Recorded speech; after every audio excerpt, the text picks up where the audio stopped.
Hello दोस्तों, कैसे हैं आप सभी। मैं स्वागत करता हूं आपके मेरे चैनल पर जिसका नाम है लीगल पेडागोजी। दोस्तों, इस वीडियो में हम डिस्कस करने वाले हैं उन इम्पोर्टेंट कमीशंस और उन इम्पोर्टेंट कमिटीज को जो कि न्यूज में बनी रही 2020 से लेकर 2021 तक, क्योंकि क्वेश्चन डायरेक्टली लॉ एंट्रेंस में ये पूछ लिया जाता है कि ये वाली कमिटी या ये वाली कमीशन क्यों बनाई गई थी और इसके चेयरमैन या चेयरपर्सन कौन है। तो दोस्तों, ये वीडियो को आप ध्यान से देखिए और साथ के साथ नोट्स बनाते जाइएगा। और जब हम वीडियो के अंत में पहुंचेंगे तो हम उन कमिटीज और उन कमीशंस के बारे में भी जानेंगे जो पहले रह चुके हैं, जो कि इंपॉर्टेंट है, जिससे क्वेश्चंस आपसे पूछे जा सकते हैं। तो आइए शुरू करते हैं इस वीडियो को। दोस्तों, पहला है कि एक कमिटी बनाई गई है for the protection of language, culture and land of Ladakh. Ladakh इसलिए इंपॉर्टेंट हो जाता है क्योंकि 370 हटने के बाद लद्दाख एक यूनियन टेरिटरी बन चुका है। तो उसकी लैंग्वेज, उसके कल्चर और उसके लैंड के प्रोटेक्शन के लिए कमिटी बनाई गई है, जिसके चेयरमैन है जी किशन रेड्डी। और जी किशन रेड्डी कौन है? ये कैबिनेट मिनिस्टर है टूरिज्म और कल्चर के। तो ये बात आपको याद रखनी है।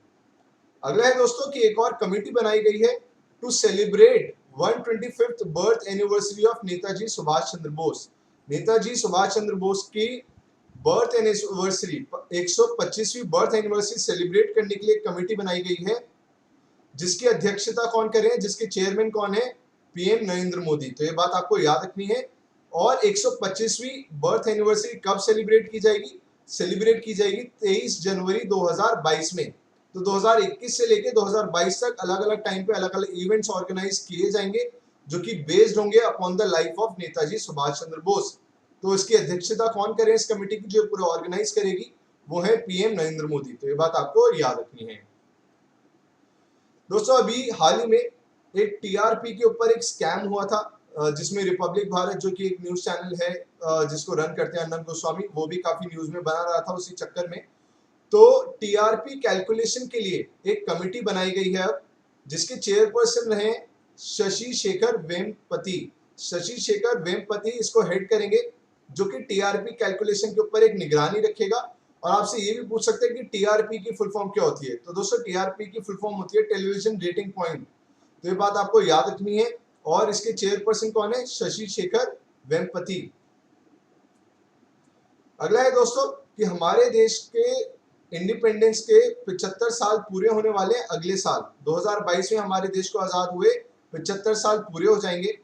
तो उसी दिशा में, जिससे कि 2021 से लेकर 2022 तक हमारे देश के जो 75 साल इंडिपेंडेंस के पूरे हो रहे हैं, उसके लिए इवेंट्स ऑर्गेनाइज कर पाए, उसको सेलिब्रेट किया जा सके पूरा एक साल 2021 से लेकर 2022 तक, उसके लिए एक कमेटी बनाई गई है, जिसके चेयरमैन है पीएम नरेंद्र मोदी। और दोस्तों, उसके लिए सेलिब्रेशन जो एक साल तक चलने वाले हैं 15 अगस्त 2022 तक, उसके सेलिब्रेशन स्टार्ट हो चुके हैं 12 मार्च 2021 से। और यही डेट क्यों चुनी गई है? क्योंकि इसी दिन जो सॉल्ट मार्च था, डांडी मार्च जिसको हम कहते हैं, जिसकी नींव रखी थी महात्मा गांधी जी ने, उसकी शुरुआत हुई थी। तो 12 मार्च 2021 से लेकर 15 अगस्त 2022 तक हमारे देश के आजादी के जो 75 साल पूरे होंगे 2022 में, उसके लिए अलग अलग इवेंट्स ऑर्गेनाइज किए जाएंगे उसको सेलिब्रेट करने के लिए। तो उसके चेयरमैन कौन है? पीएम नरेंद्र मोदी। अगला है दोस्तों कि एक कमेटी बनाई गई है for the welfare of freedom fighters. Freedom fighters के वेलफेयर के लिए कमेटी गठित की गई है, सॉरी, जिसके चेयरपर्सन फिर से हैं जी किशन रेड्डी। तो ये बात आपको याद रखनी है। दोस्तों, एक और बात मैं बताना चाहूंगा, आपको लग रहा होगा कि इस कमेटी का नाम क्या है। वो नाम ऐसा कुछ नहीं है, आपको पर चेयरमैन के नाम जरूर याद रखने हैं इन कमेटी से जुड़े हुए। अगली इंपॉर्टेंट कमेटी है दोस्तों, एक इंपॉर्टेंट पैनल है जो कि बनाया गया था कोविड-19 वैक्सीन के डिस्ट्रीब्यूशन के लिए, कि कोविड-19 का वैक्सीन का जो डिस्ट्रीब्यूशन है वो इफेक्टिवली हो पाए, एफिशिएंटली हो पाए। तो उसके लिए एक पैनल बनाया गया था, जिसके चेयरमैन है आर एस शर्मा। तो आपसे चेयरमैन का नाम पूछेगा, ये बात आपको याद रखनी है। अगला है दोस्तों कि हमारे देश में नेशनल स्पोर्ट्स अवार्ड्स दिए जाते हैं अलग अलग एथलीट्स को। तो उसके लिए एक सिलेक्शन कमेटी गठित की गई है, जिसके चेयरमैन है मुकुंदकम शर्मा, जो कि नेम सजेस्ट करेगी कि भाई इस स्पोर्ट से इस बंदे को नेशनल अवार्ड देना चाहिए, स्पोर्ट्स के लिए इस स्पोर्ट से इसको देना चाहिए। और मुकुंदकम शर्मा उस कमेटी के चेयरमैन बनाए गए हैं, जो कि फॉर्मर सुप्रीम कोर्ट जज हैं। ये बात आपको याद रखनी है। अगला है दोस्तों नेशनल एजुकेशन पॉलिसी, जो कि लाई गई है, जो काफी न्यूज में बनी रही, इसके बारे में आपको पढ़ के जाना चाहिए।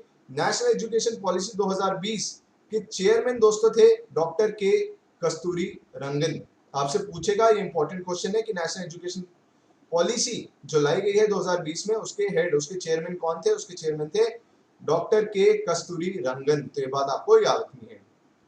दोस्तों एक कमेटी बनाई गई है जो ये डिसाइड करेगी कि क्या रेलवेज को प्राइवेटाइज करना चाहिए या नहीं करना चाहिए, उसके क्या फायदे या नुकसान हो सकते हैं।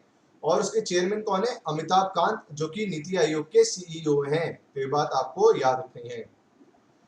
और दोस्तों 2020 और 2024 के ओलंपिक्स के लिए जो एथलीट्स की प्रिपरेशन होनी चाहिए, उन्हें क्या डाइट देनी चाहिए, उनके लिए अच्छी अच्छी सुविधाएं उपलब्ध कराने के लिए कमेटी बनाई गई है जिसका नाम है किरण रिजिजू कमेटी। ये कमेटी पहले बनाई गई थी 2020 में। तो 2020 में तो काफी अच्छा परफॉर्मेंस रहा हमारे इंडिया का। वैसे ही 2024 में भी ओलंपिक्स होंगे। आपको कमेंट सेक्शन में ये बताना है कि 2024 के जो ओलंपिक्स हैं वो कहाँ पर होने वाले हैं।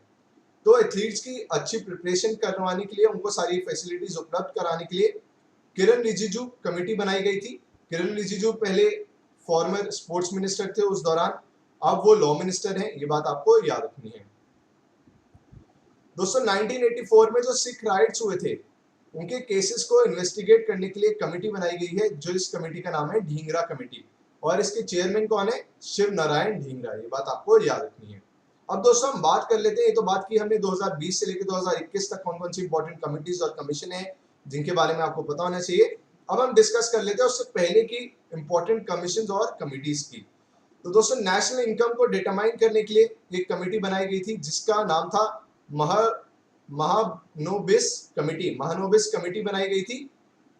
और सेकंड 5 ईयर प्लान जो था उसको महानोबिस 5 ईयर प्लान भी कहा जाता है। ये बात आपको याद रखना है। तो सेकंड 5 ईयर प्लान से भी इनका नाम एसोसिएटेड है, और नेशनल इनकम के लिए जो कमेटी बनाई गई थी उससे भी इनका नाम एसोसिएटेड है। ये बात आपको याद रखनी है। दोस्तों पॉपुलेशन पॉलिसी के ऊपर जो कमेटी बनाई गई थी उसका नाम था स्वामीनाथन कमेटी। इंपॉर्टेंट कमेटी है, इसके बारे में आपको याद रखना है। अगला है दोस्तों की पॉवर्टी लाइन को डिटरमाइन करने के लिए, एस्टिमेट करने के लिए कमेटी बनाई गई थी। उस कमेटी का नाम था सुरेश तेंदुलकर। तो ये बात भी आपको याद रखनी है। ये सारी इंपॉर्टेंट कमिटीज हैं जिनके बारे में आपको याद रखना है। वो आपसे डायरेक्टली क्वेश्चन पूछ सकता है, चाहे बीएचयू में हो, डीयू में हो या बाकी लॉ एंट्रेंसेस में। और दोस्तों पंचायती राज पे बेस्ड एक कमेटी बनाई गई थी जिसका नाम था बलवंत राय कमेटी। ये बात याद रखनी है, इंपॉर्टेंट क्वेश्चन है, पंचायती राज से आपसे सवाल पूछ सकता है। और दोस्तों बाबरी मस्जिद डिमोलिशन इसलिए इंपॉर्टेंट हो जाता है क्योंकि अयोध्या में हुआ था और अब राम मंदिर का निर्माण हो रहा है। तो बाबरी मस्जिद डिमोलिशन के पूरा केस देखने के लिए कि क्या क्या हुआ, उसके ऊपर इंक्वायरी करने के लिए जो कमीशन बनाया गया था वो था लिबरल कमीशन। तो ये बात आपको याद रखनी है। अगला है दोस्तों जलियांवाला बाग मैसेकर, जो कि 1919 में हुआ था, 1919 में।